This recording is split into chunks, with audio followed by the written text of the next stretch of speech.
and all of the brickwork was disintegrating in that tower at least, and then elsewhere there were leaks in the building. And it was a very small congregation that couldn't maintain it. So the building that was torn down wasn't the original building? Oh, no, this was the original. And that was torn down too? Oh yes, this was torn down in order to construct the new one. Wow. Yes. Oh.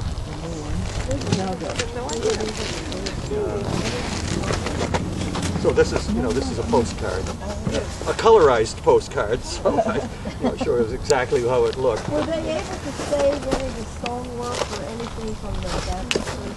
I'm not aware of anything. I heard when they were throwing it down from the roof, it was all breaking and it was a shame. Yeah.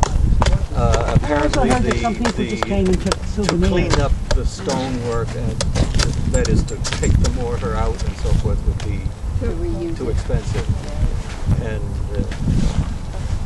And so the Sam's Italian Sandwiches bought it for the parking, and the demolition company would get whatever salvage they could out of it.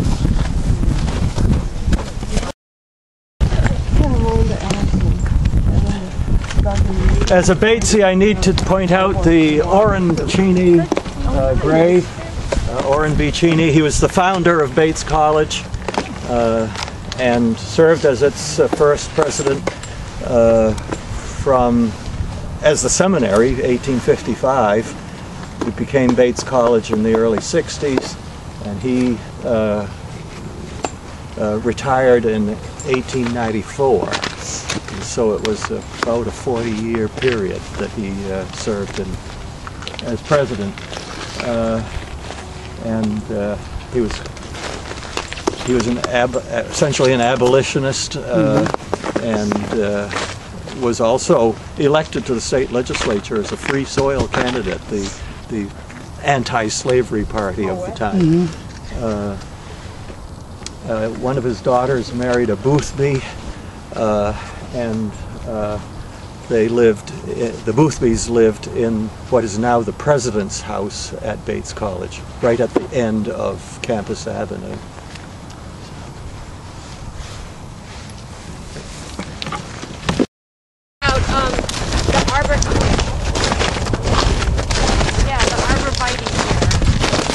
No, actually that's a giant U, so forget it.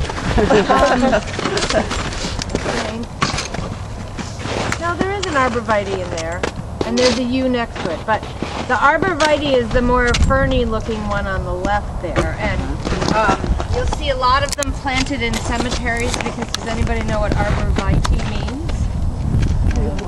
Right, tree of life. Arborvitae is tree of life, so it had a significance to plant them in the cemeteries.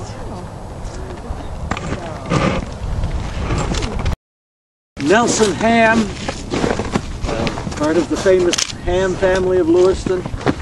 Here's a picture of him, and I point him out particularly because he was a founding member and the first master, that is the first chief executive officer of the Lewiston Grange down in Crowley's Junction, and he was the first master of the Maine State Grange.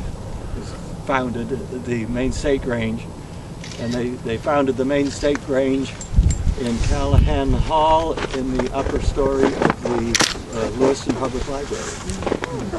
So that's a local landmark. So where the Lewiston Public Library is now, is that on the same corner building? of Pine and corner? Lisbon. Yep. Had always been in that building then? Well, the Lewiston Public Library was the part that was on Park and Pine, on the corner of Park and Pine, across from the city building, directly across. But then they expanded into the so-called Pillsbury block. and on the 3rd floor was where they founded the Main State Grange, and there are many other kinds of meetings and functions, of course. And the Grange, it was for agricultural. Oh yes, the Grange was a farmers' organization. It included both men and women. It was a family organization. You joined at age 14. Kind of like a 4-H. I was just trying to think sort of, yeah. Well, actually, the Grange helped form the 4-H. They did establish the so-called juvenile, or now more junior Grange, for the younger kids, and they would have their meetings separately in a different part of the building, and so it was a family thing, and it was considered particularly important for women because they could hold offices, although they were restricted initially to certain offices. But it was a way to get out of the isolation of their homes, their farm homes. They would have potluck parties. And they'd have their they were famous for their suppers, so it was a way for them to get to know other people, socialize with other people. So it was based upon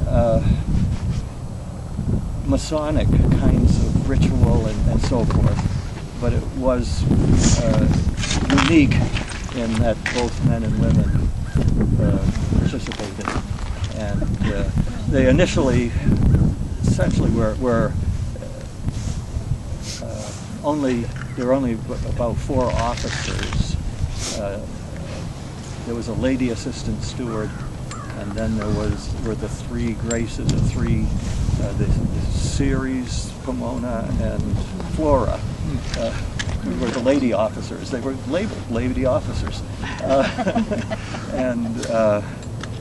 but ultimately, as the years went on, they expanded, and now David Young's wife, I am told, is the She's master of the Androscoggin Pomona. The county level. The county-wide organization. That's nice that it's still kind of going. Actually, a woman can hold any office. Oh yes. But a man is limited to the number of offices he can hold, because there are certain offices he's not qualified for. the lady officers and the lady assistant steward. Yes. So that's an interesting. And also, you can't really serve, if you're a man, you can't really serve on the CWA committee, Women's Activities Committee, either. Okay, yeah. Unless you're the master, and then you're pro tem of all committees. Well, you're very active in the Danville, isn't it? I'm a past master. Range. Yes. Yeah. Just a little plug. I wrote a history of the Lewiston Grange #2, which he was master. I grew up in that Grange. I was in the juvenile Grange, and then when I was 14, I became a member of the. And can we purchase your books at the Historical Society, or how do we purchase them? Yes, you can purchase them. Are you on Amazon too? No, that one isn't on Amazon. It's that was published under the auspices of the Lewiston Historical Commission, and they have large numbers of them too. Rick Morris is the president, or the chair of that commission. So they're available in 2 different places, right? At the Androscoggin Historical Society and the Lewiston Historic Commission, and yourself. What's that last? Where are they available? Oh yeah, the Historical Society, and I also have some copies. Okay. Yeah. Who's No, that? I think you see a turkey. He was flying. There was a turkey like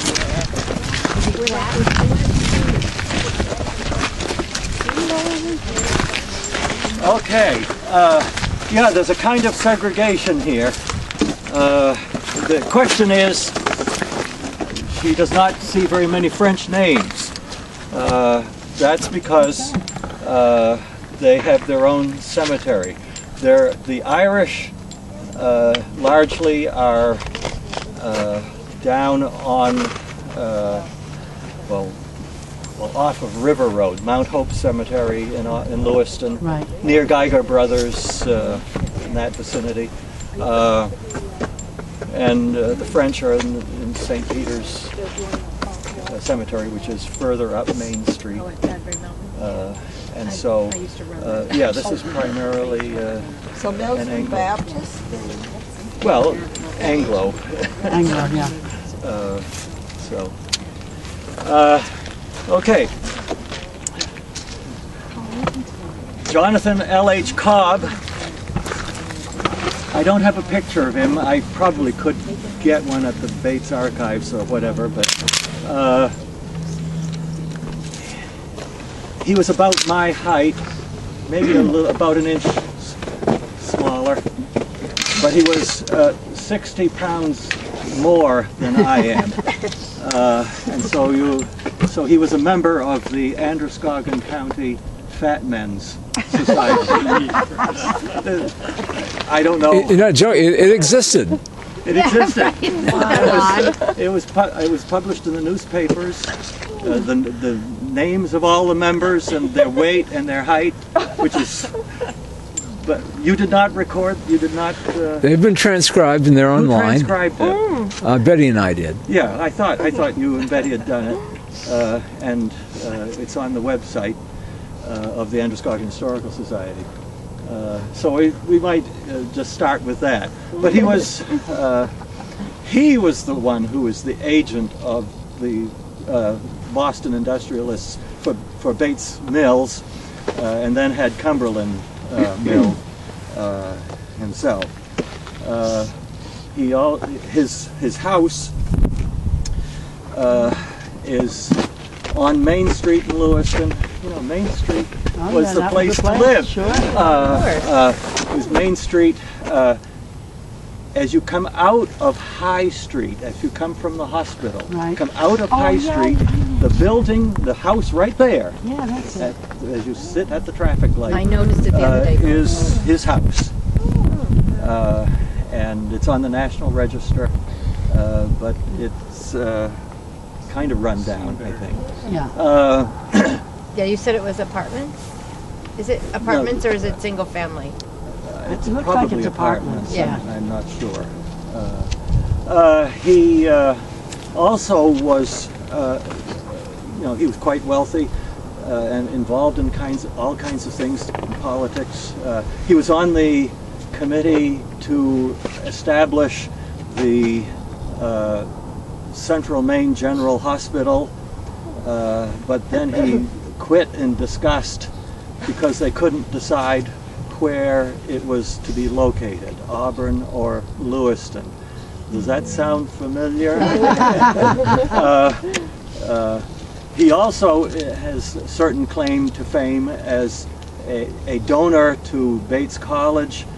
He donated to they had a theological school associated with the college. This is after the college was established, but it's kind of a graduate school, if you will. And he donated $25,000, and they named the school, the theological school, after him, Cobb Theological School. And here's the building. We now know it as John Bertram Hall, JB, the corner of Central and Campus, and it's a little bit different. There's more of a porch here, and I don't think this cupola is there, but the building is still there. So that's some of the story of Cobb. Note that the top has been broken off. You probably all remember the vandalism of a couple about 18 months ago, August of 2010. I think it was more down lower levels, but several stones were damaged or toppled.